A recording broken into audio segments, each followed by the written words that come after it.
On this Wednesday night, who sent pipe bombs to high-profile Democrats? But as of now, he is scheduled to... Often vilified by the right, now targets of violence. Barack Obama, Hillary Clinton, even CNN.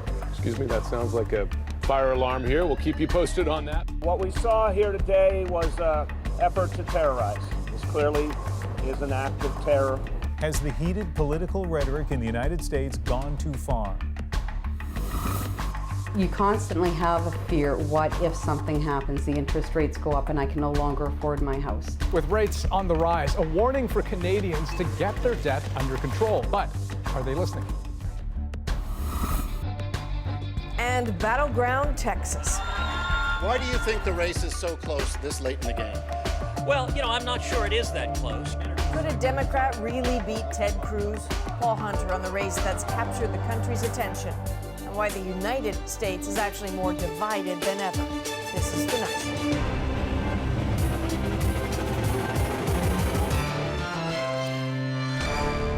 Show. A wave of what appear to be bombs sent to prominent Democrats and their supporters has the U.S. on edge tonight.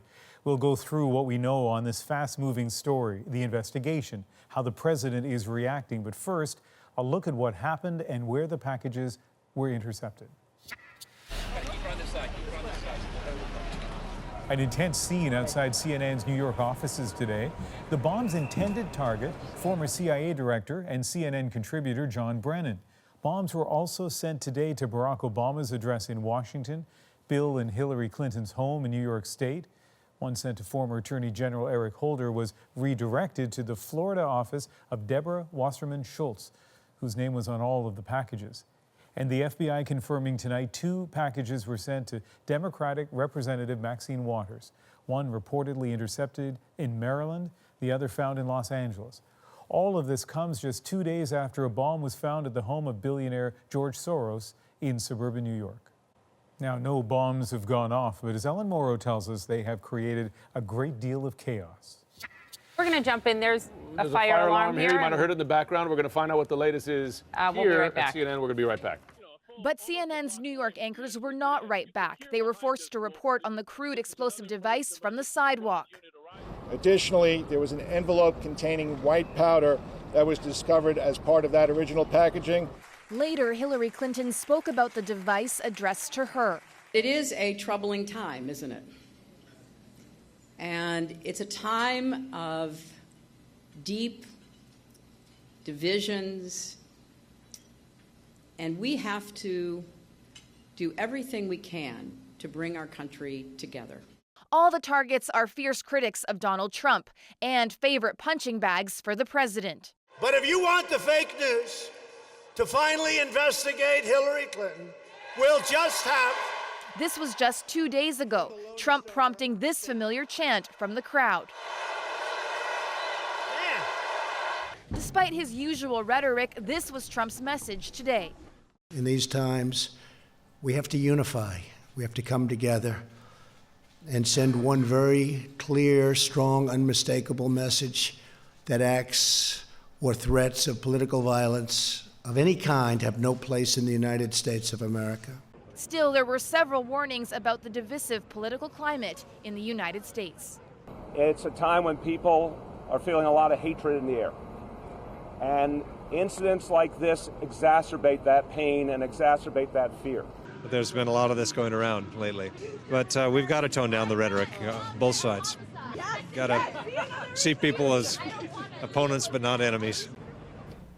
And another sign of the divisive climate came today when some right-wing commentators accused the Democrats of staging a setup of this all being some kind of hoax to change the narrative with the midterm elections less than 2 weeks away. And Ellen, Donald Trump continued with a rally planned for tonight. What happened there? Well, before President Trump even arrived, Ian, the crowd was chanting, "Lock her up." But we didn't really see typical Donald Trump tonight. He was somewhat toned down. At one point, he even said, "Do you see how nice I'm behaving tonight?" But he did address what was happening today, albeit in a very interesting way, talking about the need to tone down the rhetoric on both sides, vaguely referencing some of the attacks Democrats make against him. And one usual message we did hear was blame for the media. Have a listen. the media also has a responsibility to set a civil tone and to stop the endless hostility and constant negative and oftentimes false attacks and stories. Have to do it. Have to do it.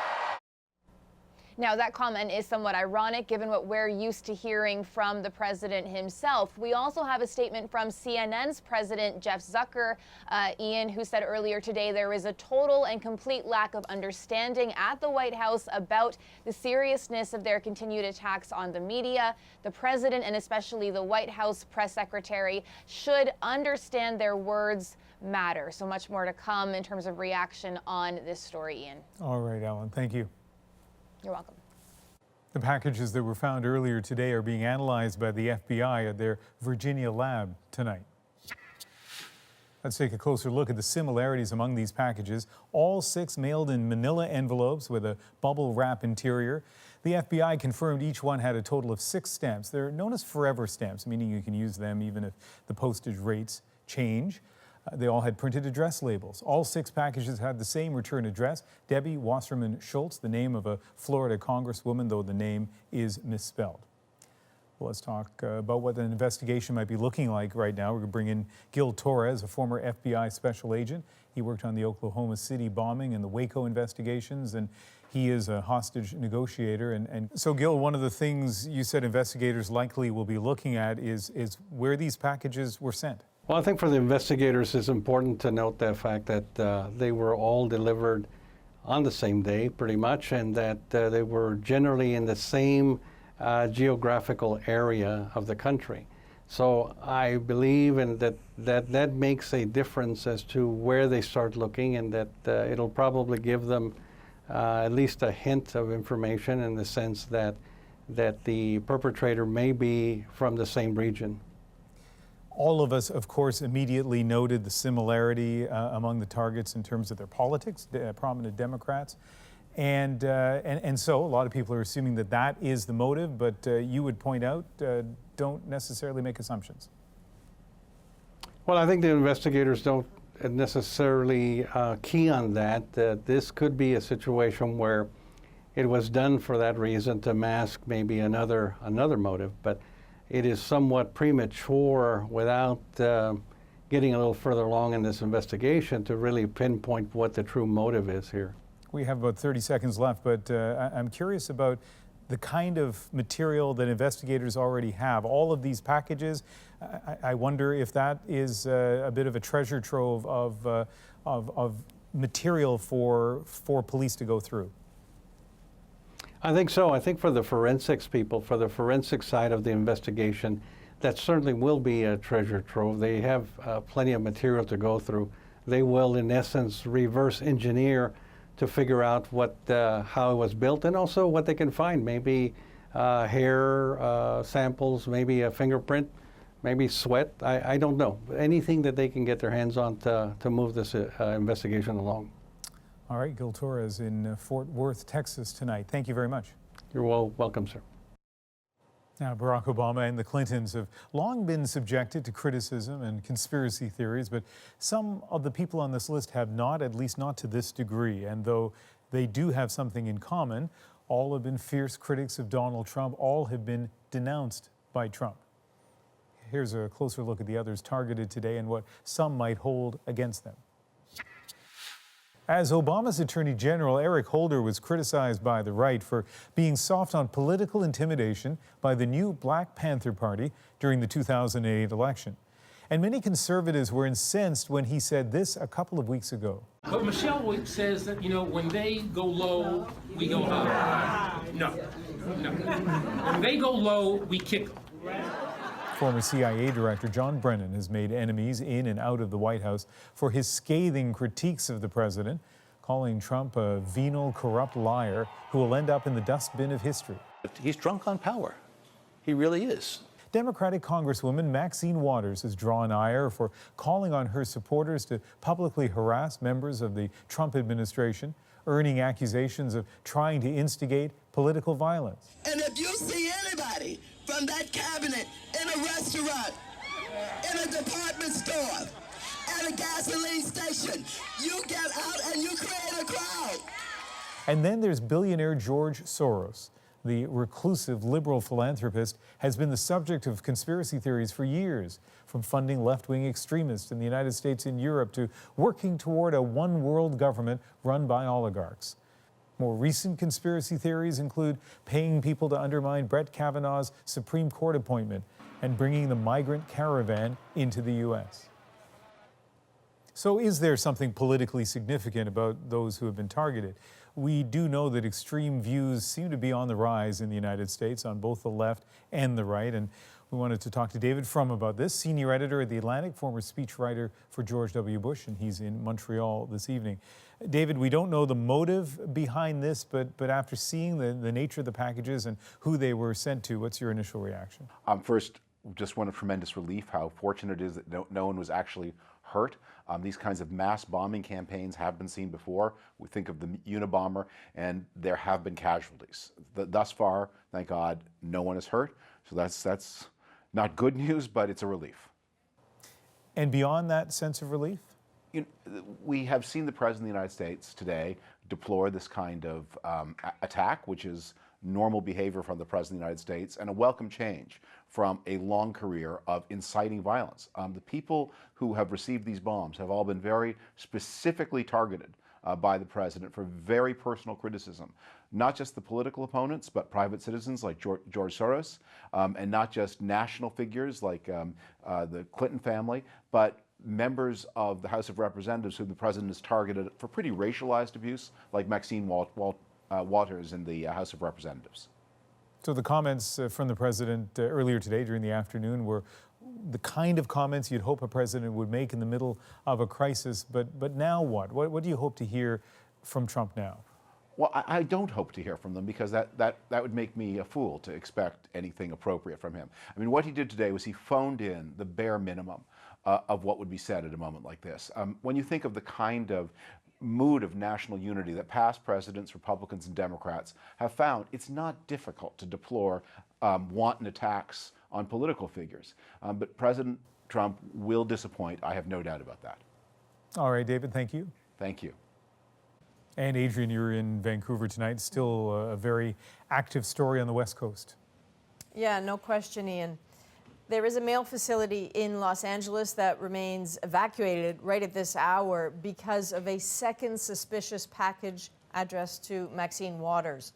There are also reports tonight that U.S. investigators are looking for another package apparently addressed to former Vice President Joe Biden. And so while we don't know for sure whether any of the devices were viable explosives, we are learning a little bit more about what's inside them. The Associated Press and the New York Times are reporting from various sources that the bombs were packed with shattered glass. So devices like this all carry signatures, if you will, of who made them. So investigators will be poring over the contents to look for more information about who's behind this, and we will keep watching this throughout the night. But for now, let's turn to the big story in this country, where the cost of borrowing money is going up again. The Bank of Canada has raised its key lending rate, making things like mortgages and credit lines more expensive. And there are likely more rate hikes ahead. And you watch the same data we watch, so it won't be that hard to kind of make some educated expectational guesses around that. So it has been going on for some time. This is the 5th increase since the summer of 2017, and the 3rd time this year. The rate's gone up a quarter point, but it is now higher than it's been in a decade, sitting at 1.75%. Banks, of course, charge much more than that, and the major ones have already increased their rates accordingly, up a quarter point. So if you've got debt with a variable rate, you're getting hit. You're riding that wave. But even if you locked in at a fixed rate, as Jacqueline Hansen explains, that may just mean trouble is on the way. Michelle Kennedy is trying desperately to save money so she can put a lump sum payment towards her fixed rate mortgage when she renews. You finally get the house and you constantly have a fear, what if something happens, the interest rates go up and I can no longer afford my house. The buildup of the Bank of Canada's recent hikes could be a shock to many Canadians. It's already being felt by those with variable rate debt. For instance, the 2 million Canadians who have tapped a home equity line of credit. If their monthly obligations become higher and higher, they're going to have to make cuts in other parts of their budgets, and it's going to hurt. Being good with our money makes us more productive, makes us more Financial educator Ann Arbor says Canadians need to prepare for higher rates. almost stress testing yourself and making sure that you can afford the payment. That also applies to variable rate mortgages. Before the bank started to hike, the lowest available rate was 1.75%. On a $400,000 mortgage, that's a monthly payment of about $1,600. After today's increase, the lowest variable rate is expected to jump to 2.7%. So that same mortgage will cost nearly $200 more every month. While difficult for some consumers to swallow, interest rate increases are not a bad sign for the economy as a whole. We should really see these interest rate increases as a validation of confidence in the underlying strength of the economy, not just an attempt to pour cold water on growth. Still, for Michelle Kennedy, it's enough to keep her up at night. There is no traveling, there is no fancy dining, there is no luxuries in my life until I get that done, until I renew that mortgage. If economic conditions stay the same, there could be several more rate hikes to come. And if consumers with debt don't take steps to adapt, there could be much more stress as well. Jacqueline Hansen, CBC News, Toronto.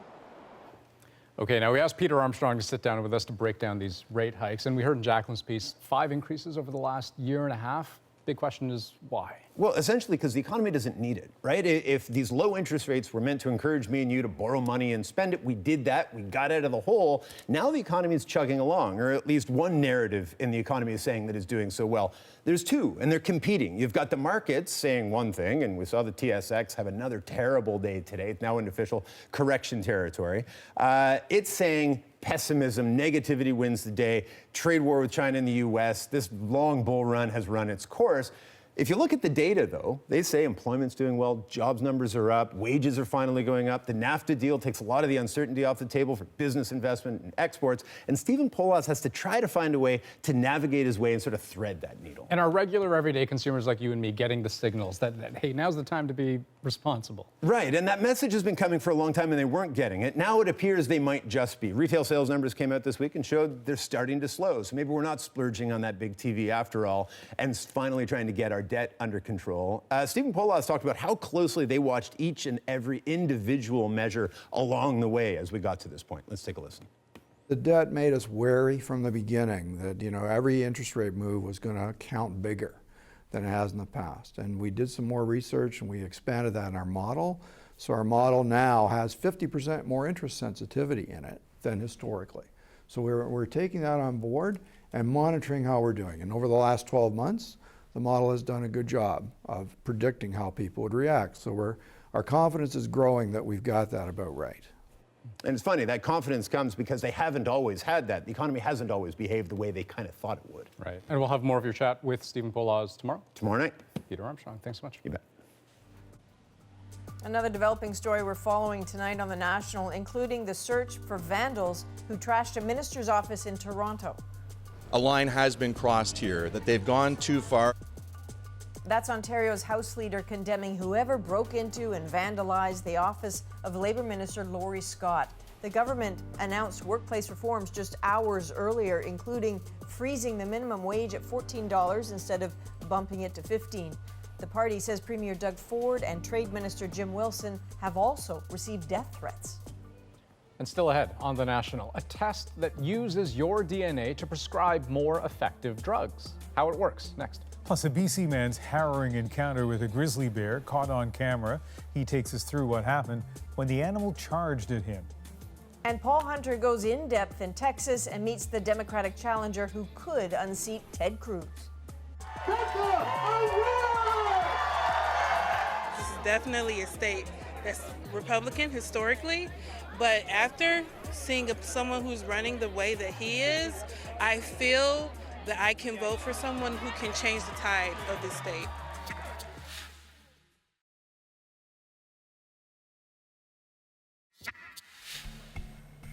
It may be only a matter of time before you see this at your local pharmacy. DNA tests promising to help you pick the best medications based on your genetics. Health reporter Christine Birak looks at how they're supposed to work and whether they deliver on that very big promise. It's a very simple test. All we have to do is swab the inside of your mouth. Donna Gutteridge isn't used to opening up like this in her local pharmacy, but she's hoping this genetic test will explain why pain medications like Tylenol make her nauseous and others don't work at all. That was simple. Very easy. Her saliva will be sent to this private lab in Australia for pharmacogenomic testing. It's a relatively new field, probing how certain inherited genes shape our response to certain drugs. I'm hoping something like this will kind of tell me what works for me. That's the promise of genetic tests popping up in pharmacies across the country. For about $200 to $300, let us probe your DNA to help figure out the best medication for you. The question is, do the tests deliver? It's a great starting point to begin to get information about your body and how it handles medications. But, you know, don't consider it the answer as to, you know, absolutely what drug you should be taking. A great starting point because our genetics can determine whether some people's bodies metabolize or break down certain medications too slowly. The drug can then build up in the body and cause severe side effects, even death. Other people may metabolize the same drug too quickly, eliminating it from the body before it's even had a chance to work. Helpful information, but many factors can affect how we metabolize drugs, including age, gender, diet, or let's say you're taking more than one medication. They interact with each other, and then they interact with the genes in the liver, and it's just beyond our ability now to disentangle all that. His lab and others around the world are working on it, but genetic tests are already standard practice in some hospitals, given to patients who are going to take powerful drugs for cystic fibrosis or cancer to predict adverse reactions. The over-the-counter tests say they can do the same thing, but they're not regulated by Health Canada. The first question I would ask, what happens to my DNA? Are there any third parties involved? Who owns my DNA afterwards? This pharmacogenomic expert says patients should be asking a slew of questions, from whether the test is evidence-based to who is interpreting the data. Can I read the report? What happens to the report? Does it go to my healthcare provider? All those questions have to be asked. Even some pharmacists aren't recommending the tests just yet. It's really early days for us to be thinking about how to use these tests in the community to allow switching and picking of drugs. But this pharmacist insists ultimately it's up to patients to decide whether they think the test is worth it. We're trying to do better for the patient, but I don't think we're going to do worse for the patient. Gutteridge plans to share her DNA results with her doctor to see what she thinks. Christine Birak, CBC News, Stouffville, Ontario. And still ahead on The National, a case study in the divided United States. Paul Hunter takes us inside one of the country's most closely watched Senate races. Plus, in our moment, a brand new honor for Canada's unofficial anthem. The puck goes down the ice, the goalie jumps and the players bump and the fans all go insane. Someone roars, Bobby scores at the good old hockey game.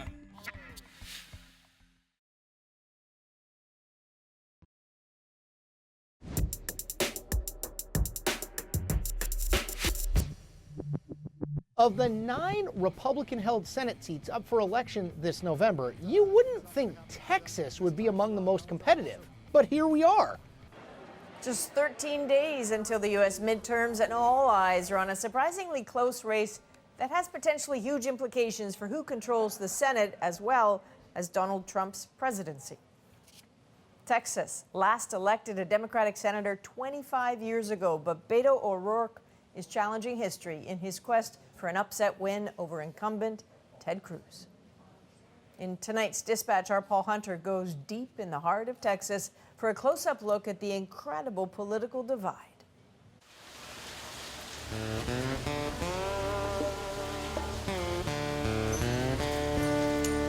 On a rainy afternoon in Fort Worth, Texas, there's no denying Old West tradition lives on in this state.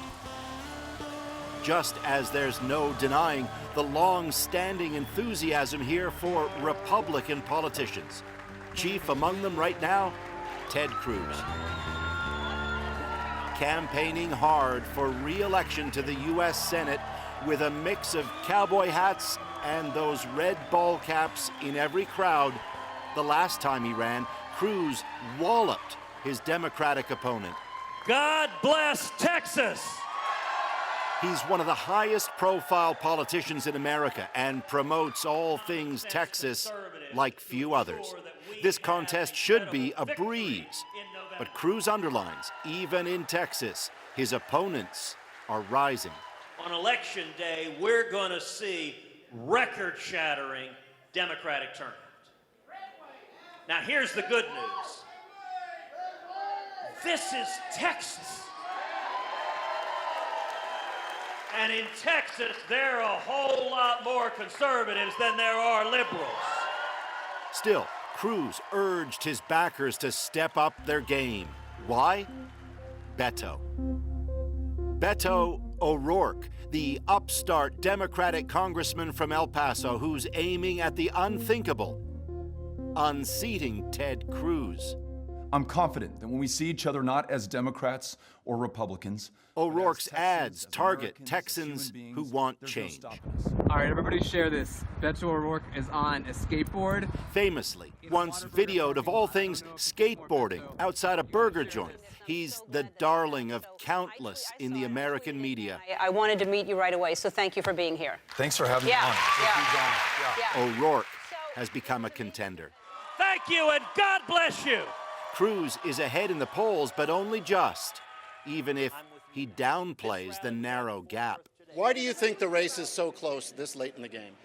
Well, I'm not sure it is that close. We've seen a lot of momentum coming our way, and I think what has changed, so 6 months ago, there was wall-to-wall coverage in the press that was just one puff piece after another about Congressman O'Rourke, and it was all rainbows and puppies, and Kennedy-esque was their favorite adjective, and it didn't discuss any substance. He's dishonest. It's why the president called him Lying Ted, and it's why the nickname stuck. The campaign has lately taken a harder edge as the race tightened, battling over illegal immigration, human rights, health care, all of it. If he wants to insult me and call me a liar, that's fine.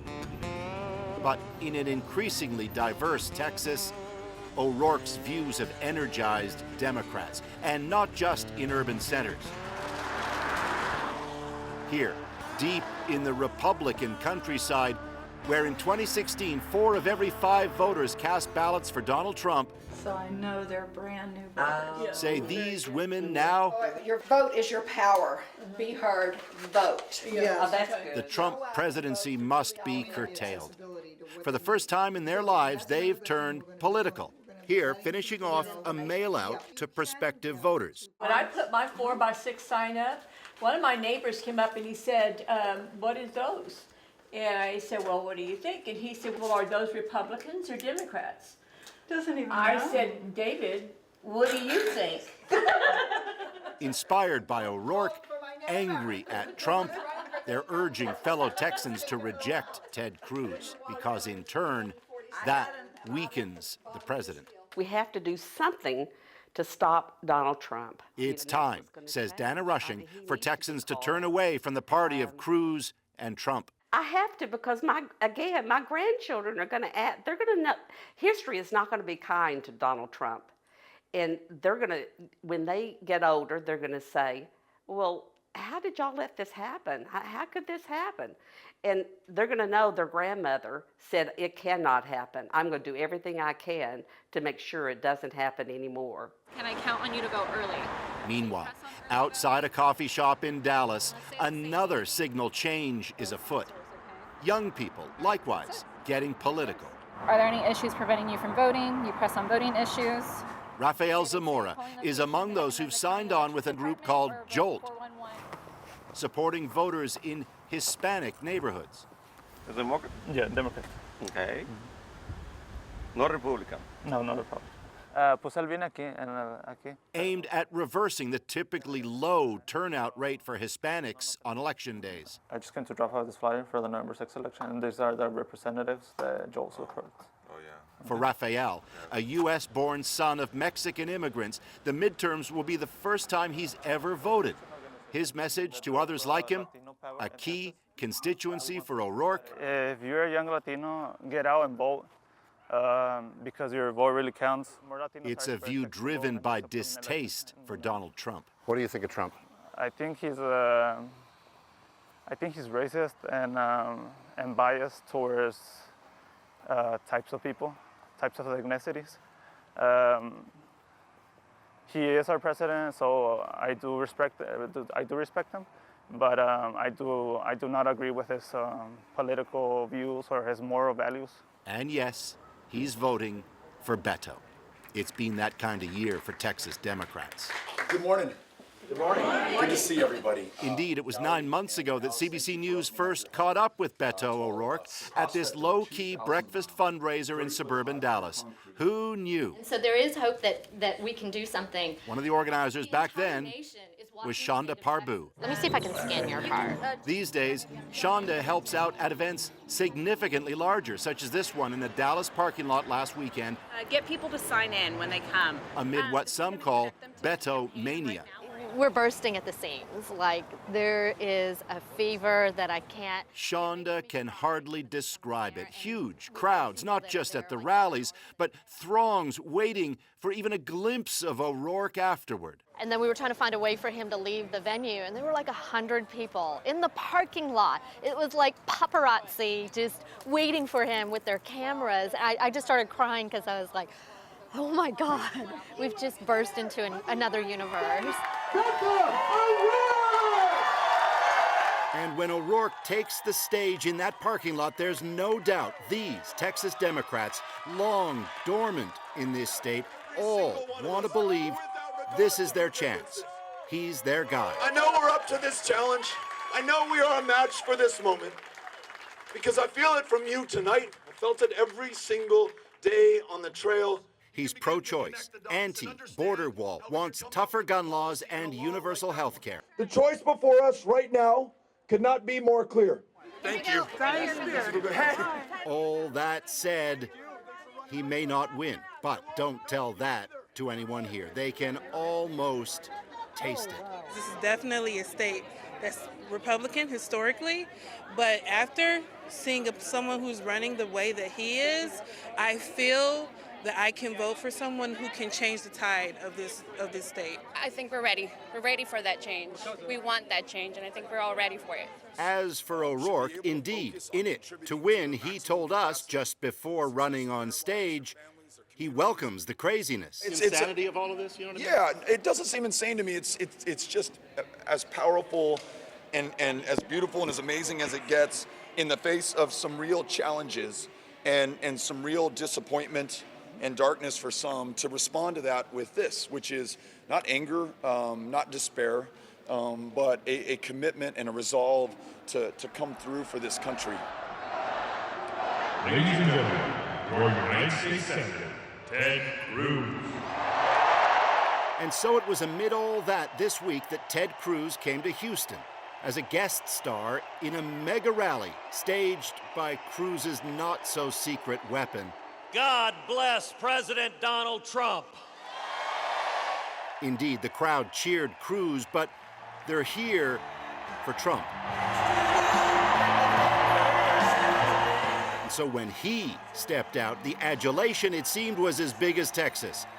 The key moment for Cruz, who was allowed for just a moment into Trump's powerful spotlight, this one. Approval in front of thousands. And what's more,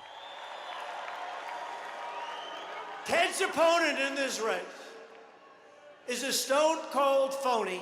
Some good old trash talk aimed straight at O'Rourke. And he pretends to be a moderate, but he's actually a radical, open borders left-winger. That's what he is. Trump knows his word here is gold. And so while he talked of tax cuts, illegal immigrants, America first, and fake news,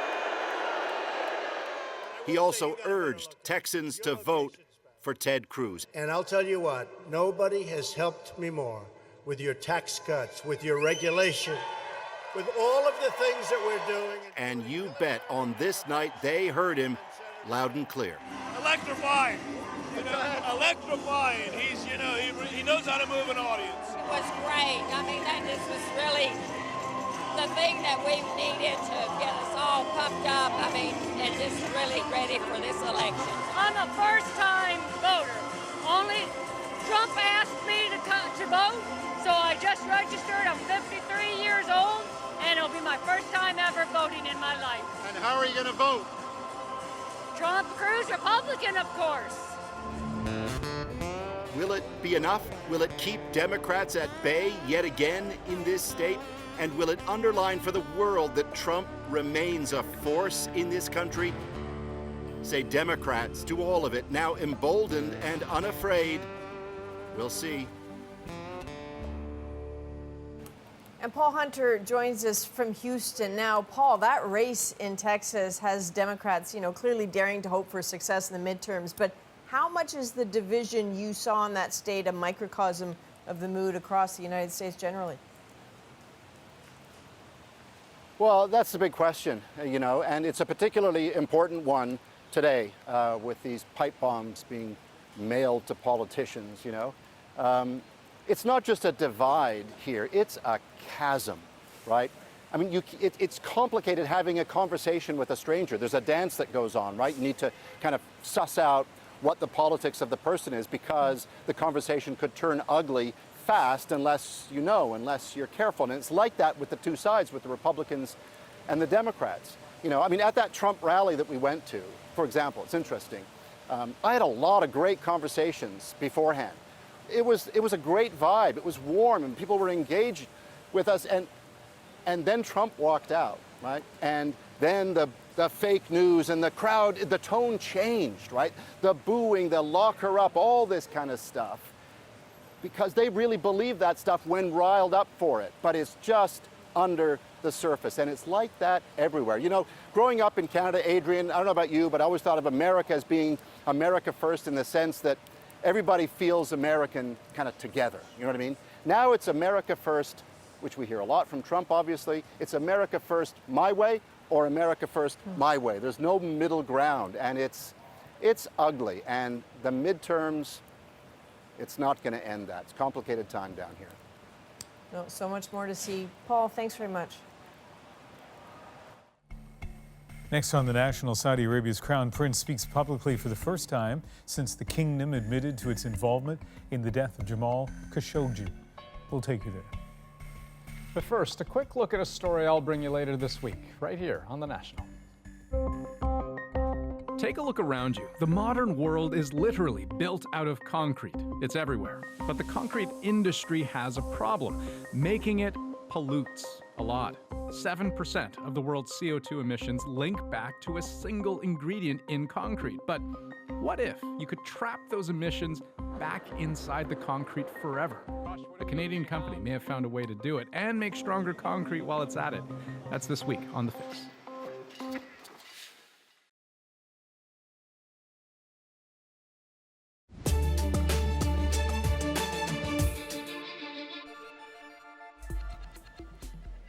Tonight on The National, CBC is projecting Brian Bowman will remain the mayor of Winnipeg.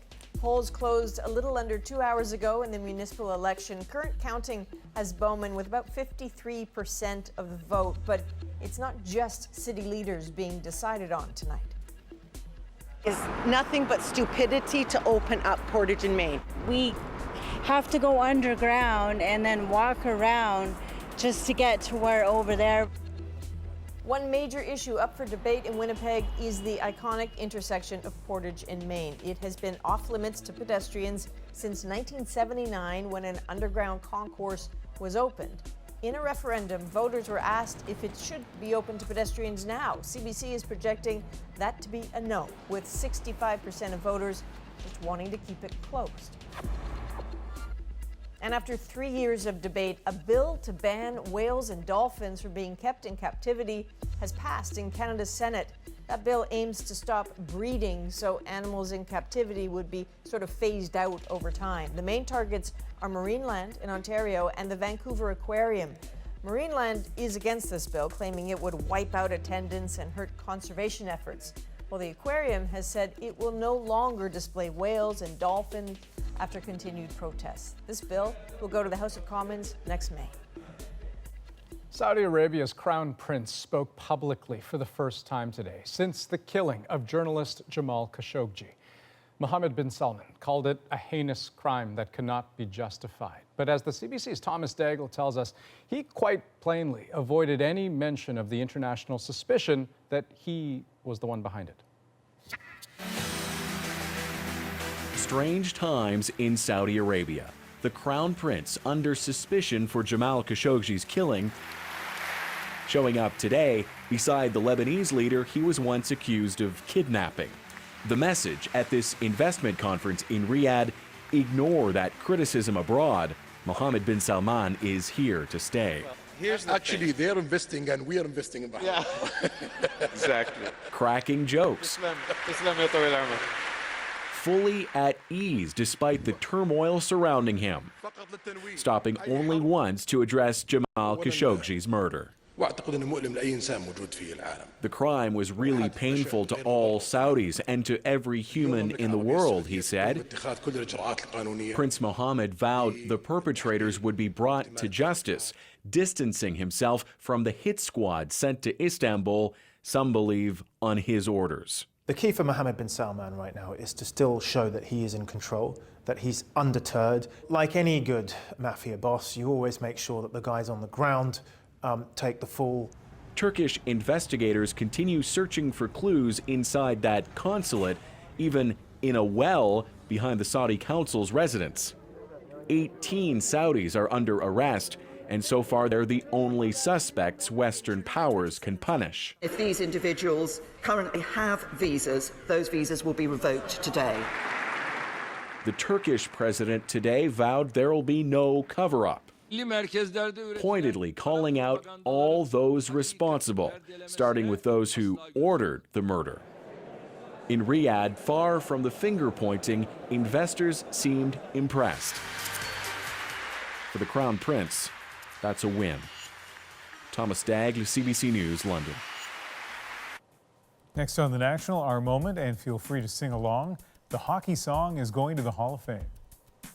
Where players dash with skates aflash, the home team trails behind. But they grab the puck and go bursting up, and they're down across the line. But first, in case you missed it, a man's harrowing encounter with a grizzly bear. She's charging. Oh, God. Oh, no. It happened in Bella Coola, that's about 420 kilometers northwest of Vancouver. Lawrence Michaelchuk says while he was on vacation, bears moved into his yard. He has small kids at home, and he wanted to scare those bears off his property, so he fired a couple of warning shots. And then instead of shooting, because they only had one shot left, I just yelled at her, and she put her head down and ears back and come racing back at me. And you know, I knew I was in trouble, and I couldn't get back in the house. Oh, God. He said he didn't want to hurt the bear, so he aimed at her right leg. It tripped her, and then she got up and then bit my shoe, and that gave me enough time to try to get under the deck and into the house. Last thing I remember, she was coming out with her mouth open. Michaelchuk says the bear wasn't hurt because he was using small shells that you'd use to hunt birds or small animals. Even so, he's getting a lot of backlash from people online. For people to say, well, what are you doing going out there putting yourself in danger? Well, I'd rather have myself in danger than my kids in danger.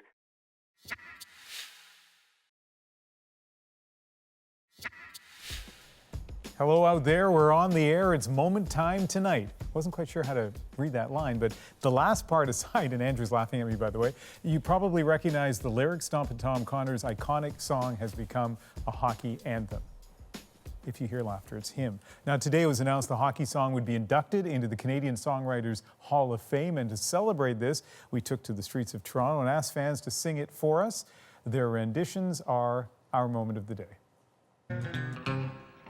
Hello out there, we're on the air. It's hockey night tonight. Tension grows, the whistle blows, and the puck goes down the ice. The goalie jumps, and the players bump, and the fans all go insane. Someone roars, Bobby scores, it's a good old hockey game. Oh, the good old hockey game, it's the best game you can name. And the best game you can name is the good old hockey game. Second period. Where players dash with skates a flash. The home team trails behind. But they grab the puck and go bursting up, and they're down across the line. They storm the crease like bumblebees, and they travel like a burning flame. We see them slide, the puck inside. It's a 1-1 hockey game. Oh, the good old hockey game is the best game you can name. And the best game you can name is the good old hockey game.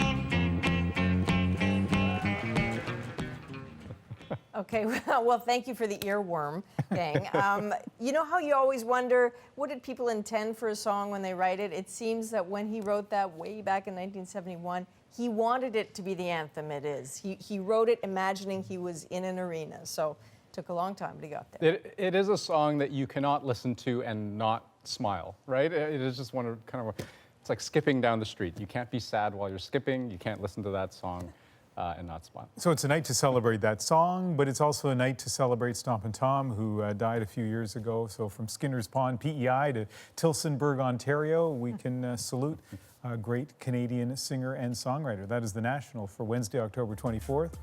Good night. Good night.